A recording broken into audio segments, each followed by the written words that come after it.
Hi everyone, and welcome back to Story Time with Ex Libris Crafts. My name is Karen Jean, and as we continue our story, Winnie the Pooh by A.A. Milne, we're on Chapter 4. Chapter 4, in which Eeyore loses a tail and Pooh finds one. The old gray donkey Eeyore stood by himself in a thistly corner of the forest, his front feet well apart, his head on one side, and thought about things. Sometimes he thought sadly to himself, why? And sometimes he thought, wherefore? And sometimes he thought, inasmuch as which? And sometimes he didn't quite know what he was thinking about. So when Winnie the Pooh came stumping along, Eeyore was very glad to be able to stop thinking for a little, in order to say, "How do you do?" in a gloomy manner to him. "And how are you?" said Winnie the Pooh. Eeyore shook his head from side to side. "Not very how," he said. "I don't seem to have felt at all how for a long time." "Dear, dear," said Pooh. "I'm sorry about that. Let's have a look at you."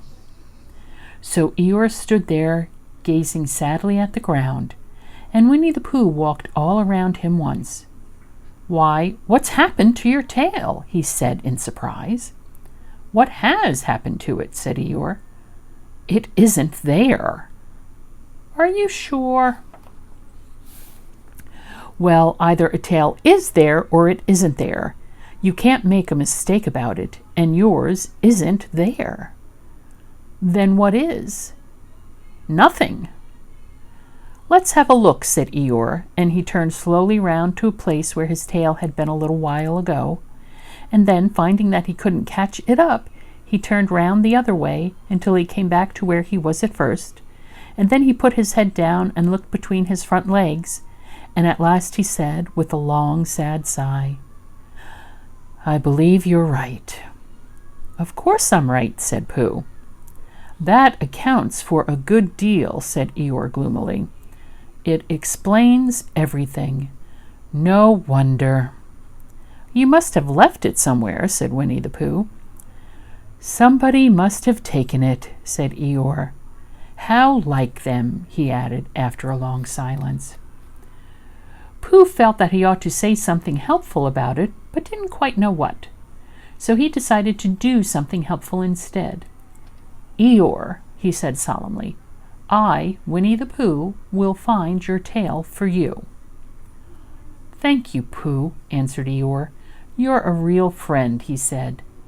"Not like some," he said. So Winnie the Pooh went off to find Eeyore's tail. It was a fine spring morning in the forest as he started out. Little soft clouds played happily in a blue sky, skipping from time to time in front of the sun as if they had come to put it out, and then sliding away suddenly so that the next might have his turn. Through them and between them the sun shone bravely, and a copse which had worn its furs all the year round seemed old and dowdy now beside the new green lace which the beeches had put on so prettily. Through copse and spinney marched Bear, down open slopes of gorse and heather, over rocky beds of streams, up steep banks of sandstone into the heather again, and so at last, tired and hungry, to the 100-acre wood. For it was in the 100-acre wood that Owl lived. "And if anyone knows anything about anything," said Bear to himself, "it's Owl who knows something about something," he said. "Or my name's not Winnie the Pooh," he said. "Which it is," he added, "so there you are." Owl lived at the Chestnuts, an old-world residence of great charm, which was grander than anybody else's, or seemed to be so to Bear, because it had both a knocker and a bell pull. Underneath the knocker there was a notice which said, "Please ring if an answer is required."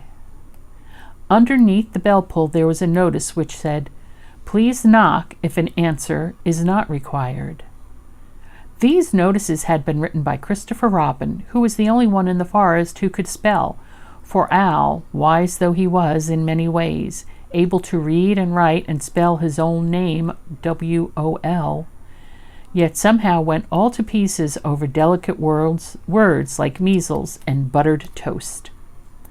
Winnie the Pooh read the 2 notices very carefully, first from left to right, and afterwards, in case he had missed some of it, from right to left. Then, to make quite sure, he knocked and pulled the knocker, and pulled and knocked the bell rope, and he called out in a very loud voice, "Owl! I require an answer. It's Bear speaking."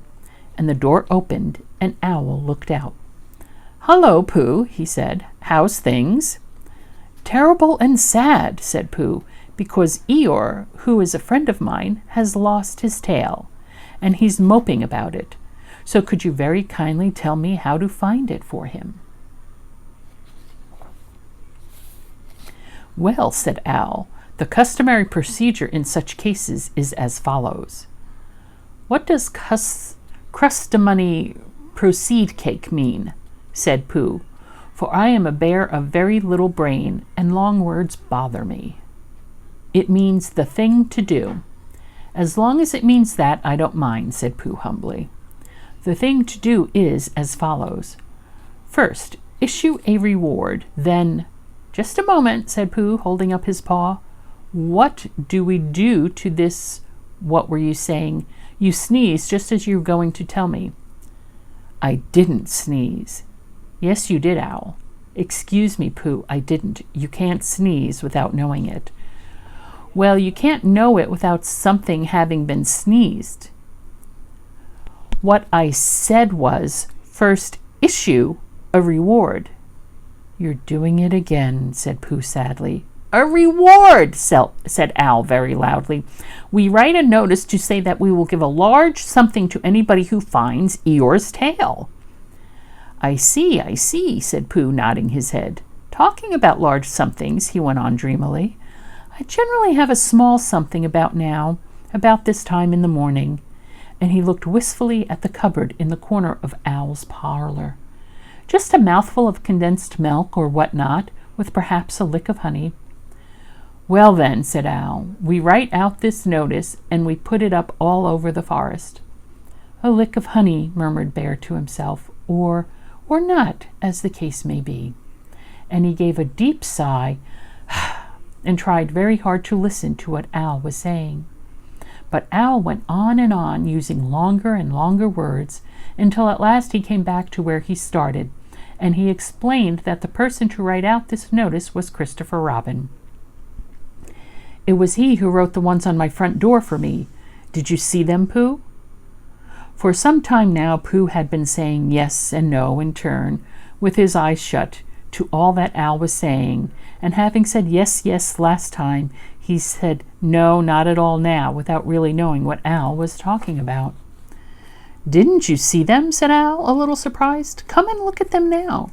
So they went outside, and Pooh looked at the knocker and the notice below it, and he looked at the bell rope and the notice below it, and the more he looked at the bell rope, the more he felt that he had seen something like it somewhere else, some time before. "Handsome bell rope, isn't it?" said Owl. Pooh nodded. "It reminds me of something," he said, "but I can't think what." "Where did you get it?" "I just came across it in the forest. It was hanging over a bush, and I thought at first somebody lived there, so I rang it, and nothing happened. And then I rang it again very loudly, and it came off in my hand. And as nobody seemed to want it, I took it home and—" "Owl," said Pooh solemnly, "you made a mistake. Somebody did want it." "Who?" "Eeyore, my dear friend Eeyore. He was fond of it." "Fond of it?" "Attached to it," said Winnie the Pooh sadly. So with these words he unhooked it and carried it back to Eeyore, and when Christopher Robin had nailed it on its right place again, Eeyore frisked about the forest, waving his tail so happily that Winnie the Pooh came over all funny and had to hurry home for a little snack of something to sustain him. And wiping his mouth half an hour afterwards, he sang to himself proudly, "Who found the tail? I," said Pooh, "at 1:45, only it was 11:15 really. I found the tail." End of chapter 4. Sweet dreams.